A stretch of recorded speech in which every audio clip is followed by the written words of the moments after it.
and also online, we're just going to get Bobby's opening thoughts, if you don't mind, and just tell us what it's like to be, first of all, back home after a crazy travel and getting to my final here in Hamilton. That must feel pretty special. Yeah, it's been obviously a very interesting week. You know, you're going from one competition to another. Very emotional game on Wednesday night out of Honduras. 12 hours of travel to get back. Most people wouldn't know that there's not many going in and out of Tegucigalpa, Honduras. So it's not the easiest place to get to. But we're just doing this, you know, something that we've done all year. It was quite an interesting build up to this game. You have one team who I think for 14 days has been analyzing Forge, and another team for 2 days is analyzing their opponent. But different than what we've done all year, and you know, just to enjoy the moment. That's the biggest thing that you look forward to in these games. You know, one thing we talk about with the teams: enjoy the moment, enjoy the build up, because you go and you play in these again. Obviously, as a club, we're fortunate this is our 4th year in a row. Yeah, we want to do it every year, but at some point, it's not going to happen. That's inevitable. Hopefully, that happens in 50 years, but we'll see how it goes. Special day, no doubt about it, tomorrow. Before we look forward and we get the questions, one thing we should probably address is looking back. Maybe you can just take the media through the last 48 hours or so. So you land, what was it, close to midnight, in bed, 3 a.m. or something? And how's the last couple of days been with training, if you can even get the guys to run? Yeah, back, we landed midnight, I guess it was Thursday evening. Getting back here, and then just like you said, you know, most of us were in our bed by 2:30, and back at training. And somehow the guys have great energy. You know, we got back to training yesterday. It's excellent. You want to through a little bit of paces and get them, you know, just activate. But these guys somehow want more, and that's what yesterday's training session was about. And then today, just, you know, work a little bit on tactical nuances that we want. And I guess as some of you guys saw out there, we're working a little bit on our wide routes and our post plays. And Louis, am I missing one there? Slant. I think Mo Woolley had a slant in there. And again, it just comes down to, you know, keeping a loose environment and getting ready to play what's a big game tomorrow. Okay, let's open it up for questions. Mickey's out there, and as I said earlier, please just introduce yourself and where you're from, wherever you get that. Thank you. Bobby. By the way, Louis, Yeah. great looking room. I just realized we're sitting in a room that looks nothing like this usually. So great job. Louis B. Ford FC. Is there a balance of kind of, you've been there, you've done that, and also this is a huge game, you're playing for something, or but you guys have played so many big games, how do you kind of balance those two things?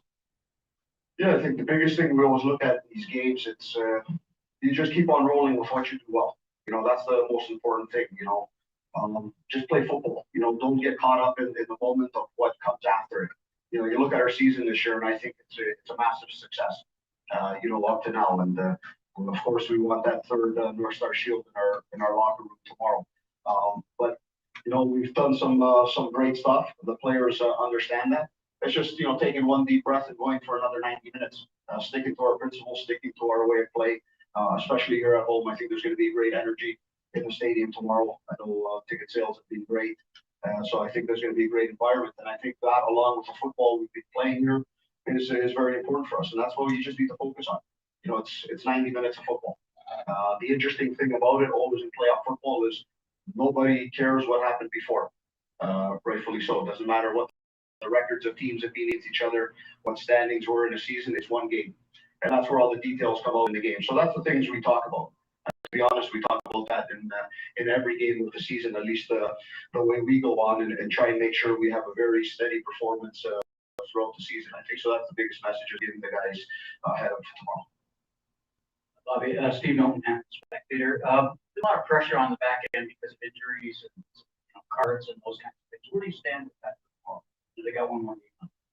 Yeah, I think the cards have all been thrown out, so that's a good thing. I think we're pretty good all the way across the table. Obviously, Daniel Crutzen is a player who got injured last week, and he's the one that you know, was the difficult one. But everyone else is currently available to us as we get into tomorrow. And the one thing we've shown over the year, and this is important, I think, for our team, is we're not built on one player. We're built on the team. We've seen that with different roles of players this year, coming in and out of themselves and being important players to what they're doing. Whether it's Josh Navarro, who starts the season, you know, as a player coming off the bench, to being a very crucial player in the last 2-3 weeks of the season. I could go on and on. Spacius, You know, who I mentioned, I think last week, you know, probably hasn't played a competitive game of football, of soccer, because he joins Forge FC for a good year. And here he is in the league scoring 8 goals for us. So that's what the team is about. So the way of play, it's about the principles of play and how the players slot in there and get the job done. And we've seen that with whoever's moved in and out of the lineup. So, you know, that's the biggest thing we always have in that confidence going in to every game, because it's a tough season. Tomorrow is game number 40 for us. You know, we put that into perspective. I don't know any clubs in the world that have done that in such a short span. And for us to be able to do it and play the football we do, I always commend the players, because everybody is ready to step up and go do the same thing tomorrow. Charlie, CPL, Bobby, you guys have won that shield there twice, but you won it in Calgary and in PEI. Would it be a little, maybe more special, a little different to win it here? Yeah, if I said not, I think I'd be lying, right? Especially for the players. You know, that's the biggest thing, because at the end of the day, championships, trophies are won by players. They go out there, or you know, or those guys in the ground telling them to do this and so on. All of that joy is for the players. So obviously, as a coach, as a backroom staff, we'd like to see that for the guys. You know, we've won a championship last year in the middle of a pandemic. Gone on the road after that, and really never had the opportunity to celebrate with our fans. So I think that's extra motivation for the guys in the change room for sure. Thanks, Bobby. We have time for 2 more questions in the room, and then we're going to go to Zoom. Hi, Bobby.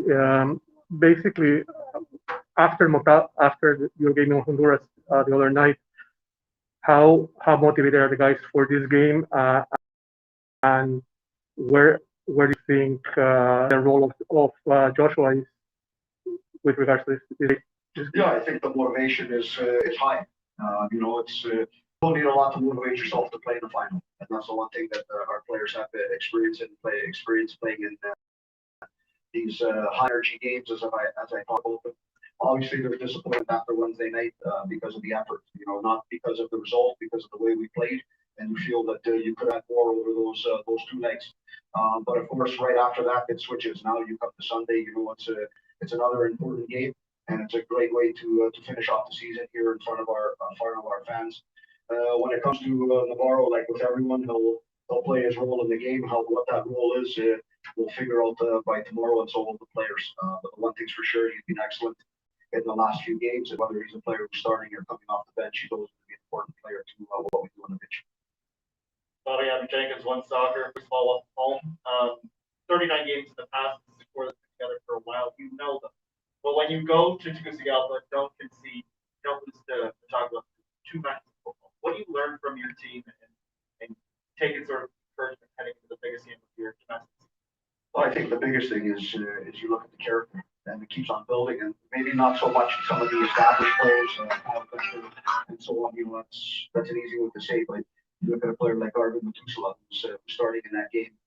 And for those who don't know, they had a maximum of 7,000 people allowed in the stadium, and I think there were 17.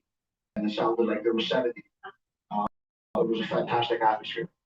As I told the guys, there's nothing more you can ask for in football. I don't care if you're cheering for the other guys and wanting to throw stuff at us. There's no better to play it. But for players, the first time in that environment, I think you grow immensely, right? Because you step on that field, a lot of confidence. The game has gone very well. Obviously, a game of inches both ways for the teams, and I think that's what's the most important thing for some of the players who are new to the environment, who are new to playing in some of these pressure-packed games. You gain a tremendous feel from it. And then, you know, I mentioned it down there, and I think this is something that I don't know if it was picked up here, but it's a massive thing. We walked off the field as a team as Forge and got a standing ovation from their ultras. I don't know how many of you traveled to Honduras, played in Honduras or in a lot of Central American countries. It doesn't happen, and I think that's testament to what the guys have done in the competition, the style of football that we've gone and played, especially away from home, and keeping to that. And I think that's the biggest thing you gain from these games. Yeah, you talked a little bit about the crowd in Honduras, and I don't. It's probably not fair to say that that same crowd, that same live doesn't exist here in Hamilton yet. People are very focused on the Tiger Cats on football. So your team a little bit, the warm up there. How does the CPL, how does Forge get to that level with fan base, get people in the stands, and sell out I think we just continue doing what we're doing. You know, we're a young league, we're a young team. Obviously for us, and I'll speak for ourselves here with Forge, success has helped that, and we see that from our attendances being higher up in the league. And I think by creating just moments, you know, I think I talked about it in the game after we played Santos in the CONCACAF league, and the same thing against Montagua. When your supporters, when your fans, when the person who's coming to the stadium for the first time leaves that match, they leave with a great feeling. You know, there's something about those special games that give some type of energy. And when you do that to one person, that'll become two, that'll become four. So I think that's just naturally going to come with time. Help the continental competition, I think, has been massive, because you look at Forges on the map in North American football, North and Central American football, and I think that's very important. So I think that's coming, and then league-wide, I think it's going to be there. We always have to remember that 2020 was a season in the middle of a pandemic on an island far away from everything.